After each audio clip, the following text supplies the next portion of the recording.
In a sneak attack move, Valve has announced Counter-Strike 2 running on the new Source 2 engine. In this video, I'm going to talk a little bit about why this is such an interesting announcement and what this is going to mean for future Valve releases. Is Counter-Strike 2 going to be worth jumping back into, offering a bunch of new interesting content, or is it just iterating on a previous platform and trying to add a lot of quality of life updates to keep the game current and fresh for 2023? Is this more of an Overwatch 2 situation, or are we really going to be getting a full-fledged Counter-Strike 2? CS2 was really popular at a time when the standards for gaming were not what they are now. I already get the feeling that they're trying to bring it up to date with what other franchises and other gaming platforms are offering. You see this focus on your characters and what they look like, and I'm sure there's going to be a lot more customization, not just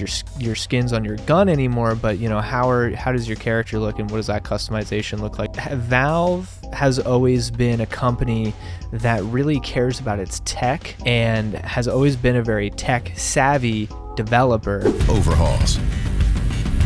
The oldest maps have been fully rebuilt from the ground up, leveraging all of the Source 2 tools and rendering features. These tools will be available for community map makers to make it easier to build, experiment, and iterate. With upgrades to lighting, player read, and materials in Counter-Strike 2, even the familiar will feel brand new. Map making tools are going to be available to the community, and this is going to really drive innovation forward in the community. There's going to be a lot of amazing things that come out of this, and I will say, it's really exciting to see Valve strutting their stuff yet again as a developer, because they are so incredibly talented. They've made such amazing, groundbreaking stuff, and we need them to continue to have a focus on game development and making more cutting edge stuff, whether it's cutting edge. Look, man, even making improvements to the Source engine and releasing Source 2 is massive, because we have things like Gary's mod, we have things like the Source engine. So many games, so many indie games, so many mods have been built on Source engine primarily, and we wouldn't have a lot of those games if it weren't for the fact that Source engine was so accessible and had so many amazing tools to make those experiences a reality, because Valve is such a methodical, technical developer when it comes to that. So look, they can make one game every 20 years if they want, that's fine, but they're giving people the tools, as they always have, to continue to make better, more cutting edge games as well on their own, providing a tool set to do so, and that's extremely important as well, and probably more than just making Half-Life 3, but I'll get to Half-Life 3 in a minute. With Counter-Strike 2's new game engine, we've evolved smokes and made them dynamic. Smoke grenades now create volumetric 3D objects that live in the world. Now, not only do all players see the same smoke regardless of position, but the smoke can interact with the environment in interesting ways. It reacts to lighting, grows to fill spaces naturally. The shape of the smoke cloud can be pushed and carved by bullets and grenades. In Counter-Strike 2, smoke grenades provide even more tactical opportunities. They're just going to look and play better.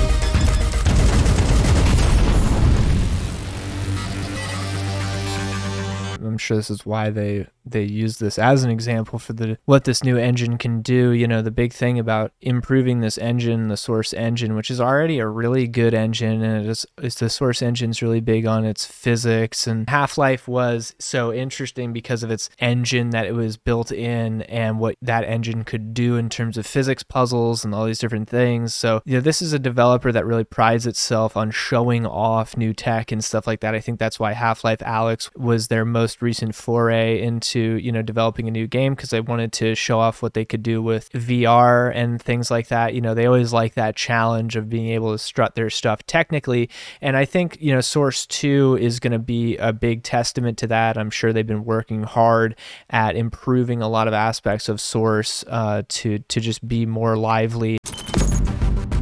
Counter-Strike is known for its visceral and satisfying gunplay. Now, firing a weapon looks pretty simple. You click your mouse, your character shoots, your target takes damage. But there's a lot more happening behind the scenes.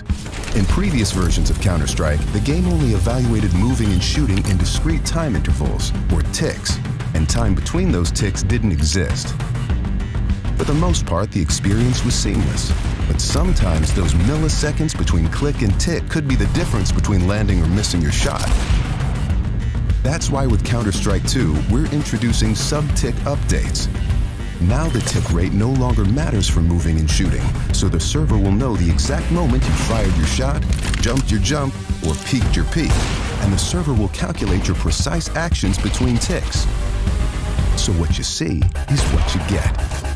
Yeah, this is a really important thing in a game that's so hyper competitive, hyper optimized, and everything comes down to just these precise, accurate movements and frame perfect, pixel perfect, everything. It's really important that your game, in order to maintain its competitive integrity and remains fair and balanced and fun to play at that level, that what you see is what you get, and you're not seeing any BS go on between, like, well, on my screen I shot him, but I die. Like, why does that that's where you get into what they're explaining here as far as, server side and client side differences in gameplay is really important for a game like Counter-Strike 2. And Valve recognizes that it's important for their game in the competitive spirit. And we've talked about making a video game from the perspective of, like, you want it to be a highly competitive experience, which is something that, like, Call of Duty claims. This is what it truly looks like to be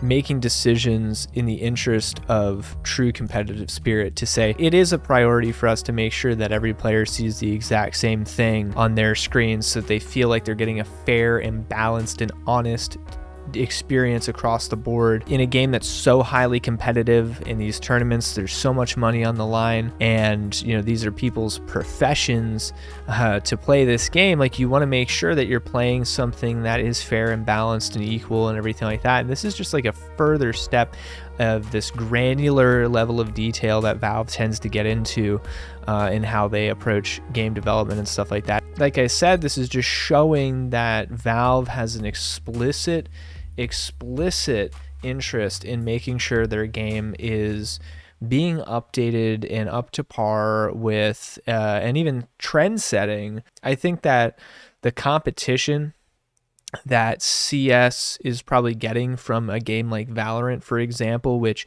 has a lot of the same staples and mainstay mechanics and fun factors as Counter-Strike, they're taking a little bit of that market share. There's a competitor there now in that space that really wasn't there before. Counter-Strike was Counter-Strike, and there's really nothing else like it for the most part. Nothing else really did Counter-Strike as well as Counter-Strike. But now with a game like Valorant, which is backed by a massive company like Riot, they really have a run for their money, and Valve is put in a position where they do have to either put up or shut up, and they're clearly answering with what they're putting up. And they're answering with an update to the source engine, which is massive on its own in its own right, and then they're coming out with essentially a standalone sequel to Counter-Strike, which is going to implement all these new amazing things and make it what could be the best, most precise, most competitive, most accurate, fluid experience of a tactical shooter we've ever seen. I mean, that's crazy. Like, this tick rate thing is really important. Like, for a game like this is massive stuff. Like, very complicated, very difficult to pull off, like, really technical stuff. And they're pushing the boundaries, and they're setting a new standard for what this should look like and what this genre should look like and how it should function and play and feel. And that's amazing. Like I said, we need companies like Valve coming in and putting their money where their mouths are and strutting their stuff when it comes to that tech and that prowess that I know they have. If I were Valve and I were trying to update the source engine, right, I'd be working to update the source engine, get gunplay to feel really good on the source engine, since first-person shooters are its bread and butter. Let's let Counter-Strike 2 be where we really come out with these big improvements to this engine, and we let that all shine, because Counter-Strike is a very precise game, and you're going to notice these important but could be small changes. Like, they seem small, but they're very highly important changes that are being made to the engine and fundamentally how the game plays. Counter-Strike 2 is a really good showcase for that, for all these little tweaks and these little updates and these quality of life, everything. It also really opens the door to say, well, look, if they can make Counter-Strike 2 work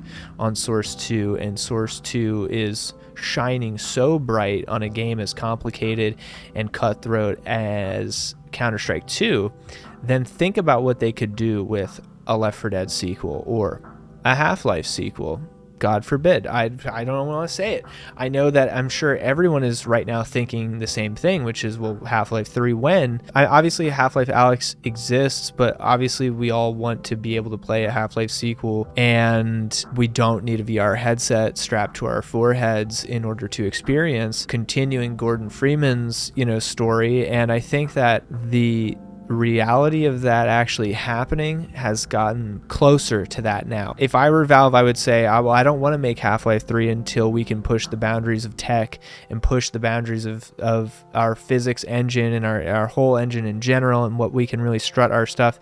That's always what Valve's MO has been. They really like to flex. And for a while, the technology hadn't really progressed to a point where they felt like they could probably flex that much until VR became a thing, and then they did Half-Life Alyx. But still, as far as just a traditional first-person shooter, linear single-player experience or whatever, like, they haven't felt like it was time to do a Half-Life 3 yet, and that the tech had come to fruition yet, to do what they wanted to do and to flex even more on that end. And now with Source 2 going live, essentially, I think that the reality of a Half-Life 3 is closer than ever. Actually, they might be looking to flex on Half-Life 3. If I were Valve, I definitely would be. It would be rolling around in my mind for sure. And I think that could be really awesome to see. Of course, I would love to see a Half-Life 3. Of course, most people would love to see a Half-Life 3 or even a Left 4 Dead 3 or whatever, because Back 4 Blood was not. I think that Valve has been working a lot in the background on Source 2 and bringing that up to a standard that is comparable and competitive to the standards of 2023 and where we're at. Look, this technology, both in terms of hardware and in terms of software, is really coming to, like, it's going to be a really good year, guys. Like, I don't know if you are following kind of what's going on that end of things, but even with I don't have an extreme, I'm not Linus Tech Tips or anything like that, but, like, there's a lot of really great movement happening both on the hardware end and the software end, and I think we're going to see a lot of really amazing stuff coming very shortly. And like I said, Source 2 is that's like releasing crack out into the indie dev space. It's insane what this is going to do for that space and the innovations that are probably going to come as a result of that in the next few years once they get a handle on these new dev tools. Counter-Strike Go is so good and so solid, especially as a competitive game, that it's still kicking to this day. It's been out for however many years, and it's still something people are rocking on. So this is going to turn some heads and bring some new eyes onto this scene and this game, and it's going to be the whole cycle all over again, and that's exciting as well. It's awesome to see Valve making games, doing what they actually do best instead of being a DRM service, doing what they really do best, which is making good, cool games with awesome tech. It's exciting to see that again. I think it's going to be a good revitalization for certain aspects of the esports community, especially when it comes to first-person shooters. I hope that it's going to also be in combination with other things that are developing right now in the FPS space. I hope it's going to drive some more competition as far as the quality of games. I think that there's been a little bit of stagnation. A move like this, a game like this coming out so soon as well, summer release date 2023, like we're almost there. I think that's really going to spell some competition, some healthy competition amongst these game developers and publishers to say, all right, well, we got to get our stuff together because these big players are moving in this space and in a major way, and we really got to come up with new, fresh, innovative ideas if we're going to compete. This is some really great great news that I think is the effects of this are going to be felt throughout the entire gaming industry for a while, like in a lot of different aspects. It is no small thing when Valve comes out with some new tech, a new engine, and some new games like this. They don't come out with stuff unless it's ready, and they don't come out with stuff unless they got something to say and they have something to flex. So you know it's going to be exciting if they're trying to come out and flex with some new engine stuff and release it out into the wild. And hopefully it's going to set some new standards and some new trends, both when it comes to business and when it comes to the quality of the games that are getting released. I think we need Valve to come out now more than ever and make a statement on what the status quo should be and set that trend once again, especially in the PC gaming space. It really is shaping up to be an exciting time for game development, and we really might see some amazing stuff coming soon. I hope that I've gotten your gears turning a little bit, thinking about what this could really mean for the future, because this announcement is way bigger than meets the eye. So if you enjoyed this content and this kind of video, a little bit different than what we're used to doing here on the channel, but if you enjoyed it, we're so close to 1,000 subscribers, and if you could subscribe, that would be amazing. It would mean the world to us. Let me know your thoughts down below on this new massive announcement and what you think it spells for game development moving forward, and what new games you're interested in seeing Valve make next, like Half-Life 3 or Left 4 Dead 3. And don't forget to check out the Patreon if you want to support the channel and everything we do here. All that will go back into funding making better stuff and making higher quality stuff and making more stuff. And if you want to hear the audio versions of everything, you can go check it out on Spotify and Apple Music and Amazon Podcasts and Google Podcasts and everywhere else. Thanks for watching, and we'll see you on the next one.